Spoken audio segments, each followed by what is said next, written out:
What's going on, everybody? I'm back with another Prize Picks NBA player props video. This one going to be breaking it down, giving you guys 4 picks that I had just locked into my first VIP ticket with my VIP members right before recording this. So good slate today, plenty of games. I got 4 for you. We are currently on a 6-2 run. We swept the 4 pick video. I'm going to try to do more of these 4 pick videos for you guys when I can on the larger slates. I'm going to try to throw in some 6-mans for you, maybe on like a Flex Friday as well, trying to give you more picks for free. And increasing the value. I'll give you some 2-pick videos here and there where they're smaller slates like yesterday. We've gotten hit by the turnover bug and the foul trouble bug the last 2 times. LeBron absolutely crushed last night as I had anticipated. Devin Booker unfortunately got in some bad foul trouble. He also turned the ball over like 7 times. So he still almost hit for us. Wasn't quite able to get there, but the winning percentage still looking really good for those of you that are new to the channel and you don't understand why I do things the way I do. If you see that there's a run in the title of the video, it means we're hitting at above a 65% hit rate. The reason that I do that is because no matter what I'm offering for a number of picks, whether it's 2, 3, 4, 5, 6, whatever the case may be, if you're hitting your picks at a 65% hit rate, you should be getting a really solid return on your investment. So that's kind of my way of holding myself to a high standard in these videos, trying to get these on as good of a run as I can for you guys as far as the free content's concerned. And then if you are getting very serious, you're listening, you're like, this guy knows what he's talking about, I want more content from him, the premium content package is going to be what you want to check out. I am all in on the VIP member packages that I offer now. I did offer lower tier packages for those of you that might be confused as to why the lower tier taken down. It's because I'm dumping everything I have into this VIP member package. I'm always dumping everything I have into everything that I offer, but this thing's come a long way. The industry's come a long way. I'm going to continue to add value to that, and the price tag will not change. You get access to a ton of things over here. The university that I offer, the Prizepicks, that's going to teach you, how to profit on every single app. Prizepicks, Underdog, Parlay Play, Sleeper, Thrive Fantasy tickets. All my tickets as soon as I place them. VIP Play of the Day, the Research tab, whole lot more. And I want to keep adding to that, keep adding value. Once again, without the price tag going up. So that's kind of the reason why I'm making that change as far as getting rid of the lower tier, because there's been a lot of changes in the industry. Bumps are happening like crazy very quickly. Things have changed significantly since I first started providing content, since I first started providing premium content for Prizepicks. So I kind of have to evolve with the industry as well, change, be better. And that is why I'm doing that. That's the reasoning. So check that out if you're interested. If you enjoy the content, it would be greatly appreciated if you hit that like button, subscribe to the channel, hit the notification bell so you don't miss any future content that I upload. It's free. It takes 2 seconds to do. Does really help me out. If we can get this thing up over 100 likes, that'd be fantastic. And like I said, I got 4 for you, and I have 4 that I just locked into my first ticket. So plenty of games on this slate tonight. It should be a good one. We have 1, 2, 3, 4, 5, 6, 7, 8, 9, 10, 11 games. Should be some good value. And let's talk about the picks. Let's get into it. We'll break down exactly why I like them. They're 4 fantasy score props. Been covering a lot of fantasy score props, and I've been submitting a lot of fantasy score props myself on the season. It's been going well, so let's talk about it. We will go game by game, as we always do. In the first game that I'd like to discuss is going to be the Miami Heat taking on the Toronto Raptors. This game has a 220 over-under. It is a 4-point spread in favor of the Toronto Raptors. We'll kick things off with the away side in Jimmy Butler because I do have a lot of interest in him today taking on this Toronto Raptors squad. The Miami Heat continue to be without Bam Adebayo, which has increased Jimmy Butler's usage and his per-minute rates. No surprise.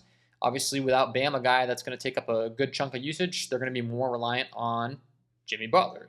You look at the on-off court stats as far as when Bam's off the court this season. We don't have any sample size with this particular starting lineup because they're now anticipated to slot Orlando Robinson in to combat Jakob Poeltl for the Toronto side. But one thing we do know is Jimmy Butler has seen a massive increase with no Bam on the court, no Tyler Hero on the court.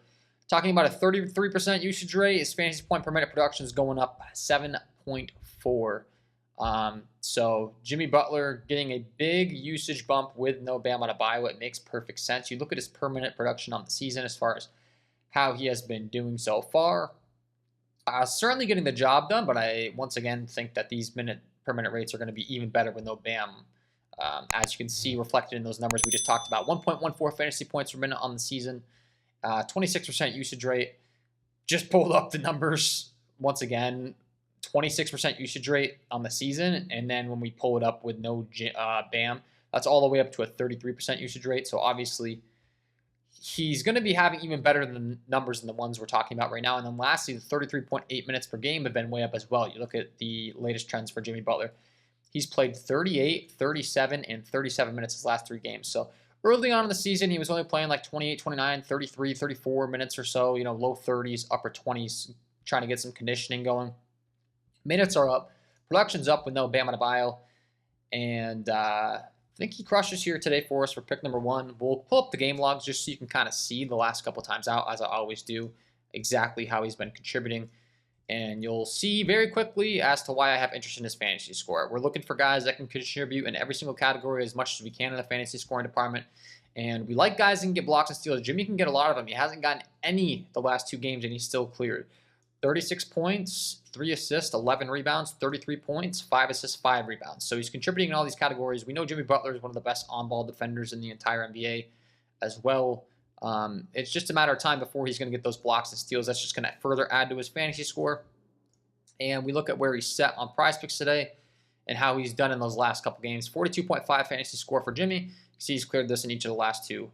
Once again, with no Bam, the usage is going up. The per minute production is going up. He's put up 49.9 and 45.5 over the last 2 after averaging 39.2 over the last 5. So the fantasy score line's obviously coming up, being into the low 40s now, but for good reason. The production's coming up alongside with it, with no Bam.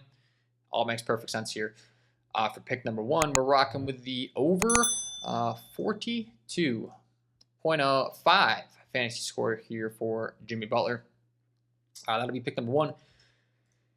Pick number 2, we're going to stick right in the same game. We're going to go out to the other side. A very similar story with this pick. A guy that we know is going to play really solid minutes. A trend of this video, I'm really trying to give you guys 4 picks of guys we know are going to be on the court. Solidified minutes. We're not messing around with guessing rotation. Scottie Barnes is going to fall in that same category here. For the Toronto Raptors, we look at their minutes as far as how their rotation goes. Scottie Barnes, 37, 38, 36 minutes the last 3 times out. He's been getting back up into those upper 30s after once again playing like some of the low 30s here for a little bit of a stretch during the season. So it's a very similar story to Jimmy Butler here that we're discussing, and really good fantasy point per minute production out of Scottie Barnes. He leads all small forwards on the entire slate with 1.33 fantasy point production rate as far as a per minute number. He's got a 23% usage rate. He's putting up 46 fantasy points per game on the season, 34.8 minutes per game once again. Similar to what we just talked about with Jimmy Butler, guys that are in like the mid to lower 30s on the season because they weren't playing as much now. They're starting to see even more minutes, and the production's being there. We have a 4-point spread, so the game's expected to stay close. And Scottie Barnes is a very similar story to Jimmy Butler, and he can score, he can rebound, he can assist, and he's also going to be able to contribute in the blocks and steals category. I mean, both of these guys are very similar in that aspect of not only are they going to score, rebound, assist, but the peripherals, those 3 points that you get in the Prizepicks fantasy scoring format. If you've watched my content for a long time, you've heard me say this 1,000 times. The reason I mention it is because it's just valid. 3 points for every block, 3 points for every steal. Prizepicks has the same fantasy scoring format as FanDuel does, which is a site that I played on for years before Prizepicks was even a thing.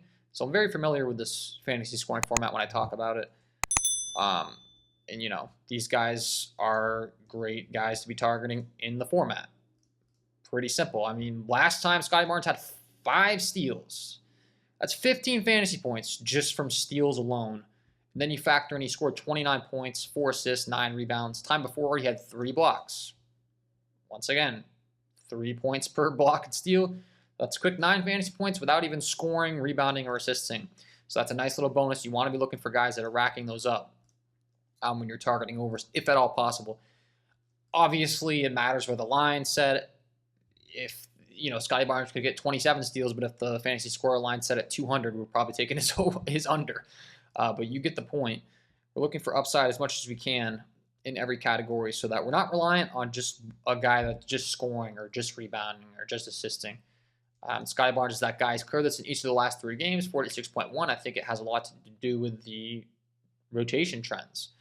A lot of these teams are coming off multiple days rest with the NBA tournament over the last couple of days, so I'm not anticipating them to be too hindered as far as their minutes played. They should be very well rested. Scottie Barnes certainly falls into that category as well. For pick number 2, rocking with the over 42.5 fantasy score for him. So Jimmy, Scotty Barnes, both set at the same line. Both very similar stories, honestly. Big minutes. Can both get those blocks and steals per fields. And both in the same game, so it's positively correlated. If the game stays close, if the game happens to be up pace, outscoring the potential over-under, or the projected over-under, I should say, of 220. Let's say this game just goes off. They're playing at a faster pace. These two are in the game.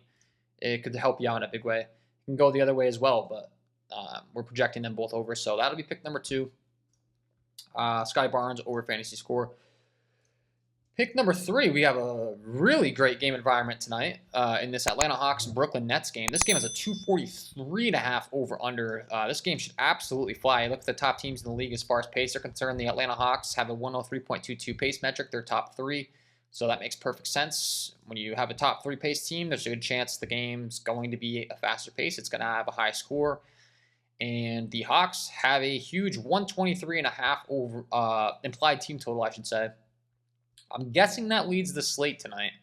No, the 76ers have them top barely with 125, but regardless, you get the point. Or this isn't even refreshed, by the way. But the Hawks have a very high implied total is what I'm getting at here. Yes, 122, that's second on the entire slate. Long story short, they're projected to score a lot of points. It's expected to be a very fast-paced game. It's got to be the fastest on the slate. That's second once again. Okay, so the 76ers, Wizards, Nets, Hawks are the top 2 games. You get the point. This game should fly. We have another guy, very solidified minutes on the Atlanta Hawks side. It's DeJounte Murray. We look at the Atlanta Hawks rotation as far as how they're dispersing their minutes. Murray, 34, 35, 34, 39, 34. He's going to play right in the mid-30s. Him and Trae Young are the 2 guys that are really solidified as far as minutes, usage. They kind of do this weird, altering point guard thing where they'll put Trae on the bench, let DeJounte Murray take over, and he sees increased usage, and then vice versa. But it's worked really well for them. And DeJounte Murray is going to fit the exact mold of what we've been talking about this entire video, of a guy that's going to play big minutes, that can score, rebound, assists, and get blocks and steals. And he's in a better game environment than the one we just talked. So his minutes haven't been quite as high as the 2 guys we talked about, but the pace is better. So if you follow me. So this game we're looking at a 220 over-under. This game we're looking at 243.5. So Murray's been in the mid-30s, not the upper 30s, not all the time. But even though that's the case, being that the game environment's going to be so great, that's what I'm factoring in here. That's what the projections are factoring in. And I do have Mr. DeJounte Murray going over in this one. We look at the overall projections and the usage. We're looking at 29% for Trae, 21 and 21 for Murray. So once again, it's all pretty much going through DeJounte Murray and Trae Young. However, when we look at where the lines are set for both of these guys, there's a big difference in where the line's set for Trae versus DeJounte Murray. Trae could certainly surpass his fantasy score prop at 48.0 here. But for me, this is set much more appropriately than where DeJounte Murray's is set. DeJounte Murray all the way down to 35.5 fantasy score here. He's cleared this in each of the last 2 games, putting up 45 and 40 the last 2 times out, and I do like him to do so again tonight. We will once again pull up as far as exactly how he's done that, so you can get a visual. You can see 2 rebounds, 3 assists, 2 steals, 30 points, 24 points. Once again, 5 steals in this game on the 30th against the Spurs, 2 assists and 3 rebounds.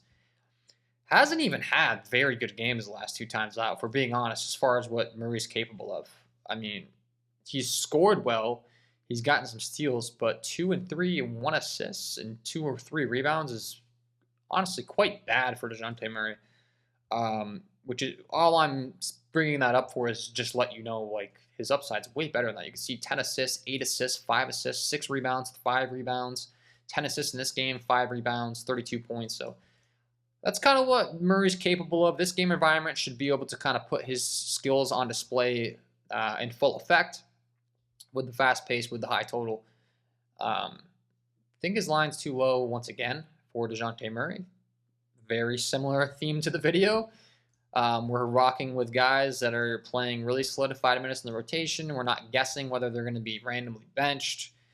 And there's good value in the line. And then this is the best game environment we've talked about. The other one with the Heat and Raptors picks of Barnes and Butler, we're getting really good minutes, which kind of outweighs the pace. But in this one, we're getting good minutes and pace and a discounted line. So Murray's a phenomenal pick for pick number 3. And then pick number 4, another guy I've been targeting a ton on the early season. There's been a few guys I've brought up a lot on the channel. De'Aaron Fox has been the latest one that I've been talking about a lot, but this guy's been crushing for me all season long. His fantasy score prop continues to be too low on Prizepicks, in my opinion, like every single slate, it seems like.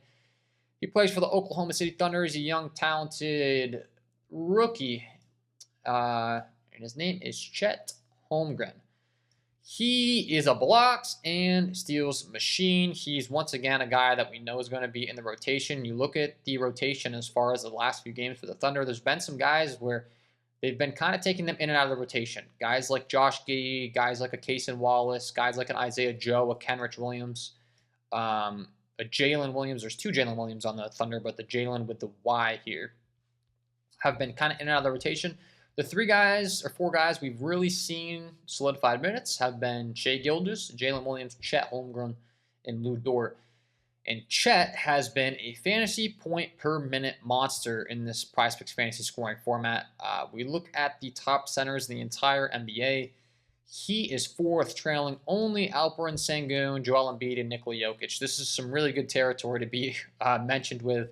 He's got a better per minute rate than Clint Capella, a better per minute rate than Nick Claxton, 21% usage rate, 38 fantasy points per game. He's playing 30 minutes. And once again, we look at how these minutes are trending. He's been right in those around that 30 minutes, but sometimes he's been getting up into the mid-30s, which is even better if we can get lucky with that. But we're going to pull up his game logs. He's taking on the Houston Rockets, and he can once again do it in so many different ways for you, man. The blocks have been ridiculous from him, though. Like, he's had some games where I've targeted his fantasy score. He's really not been on pace whatsoever, and then he gets 5 blocks in a row, and it's like he's right at his fantasy score prop. He had 4 blocks, 1 steal last time out, 2 steals the time before. 1 and 1, he had 3, 4 as far as blocks in these games. You go back to his second NBA game this year, he had 7 blocks. So for those of you that can do some quick math, that's 21 fantasy points. 7 times 3 with no points scored, rebounds, assists, none of the above. He's already at 21 with just blocks alone. So that's the kind of upside he's shown from that aspect. And then he can do all the other stuff as well. 11 rebounds, 3 assists, 11 points in this one, 18 points, 16. He got up to 33 points against Philly in this game, so he's shown that. 36 points. If he wants to have a game where he just goes off in the points category, that won't hurt our feelings. But we once again have, multiple avenues to how he can get us there. And his line is simply too low, in my opinion. 36.5. He has cleared this in 4 of the last 5. He's averaging 43.1 over that last 5. It makes absolutely no sense as to why his line is set where it is, in my opinion.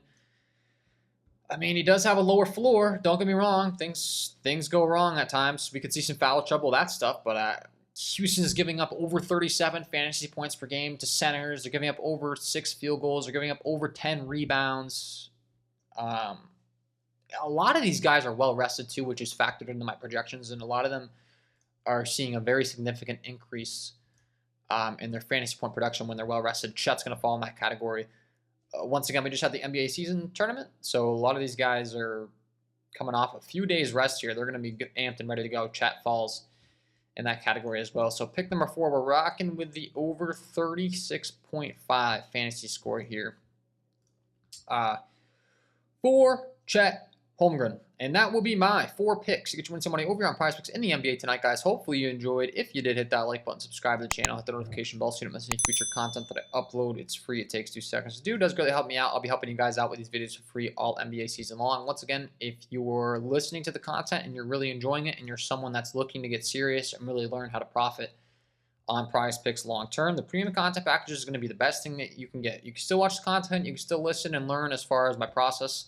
The 4 picks that I just went over, like I said, are picks that I placed myself in the very first ticket that I submitted on Prizepicks today. So I'm kind of going over live with you guys the process, some things that I'm looking at, where I've got them projected at, all that fun stuff. That's factored into every single pick, every single play that I play. So the videos are great, but you can get instantly notified as soon as I place every single ticket over there and then place them with me. Continue to win. We've been on quite a run. over in the VIP. I've shared with you guys some multiple big winners as of late. So looking to keep it going over there. Looking to keep it going on the channel. Thank you for tuning in, guys. Hopefully we can get a nice 4L sweep for you tonight.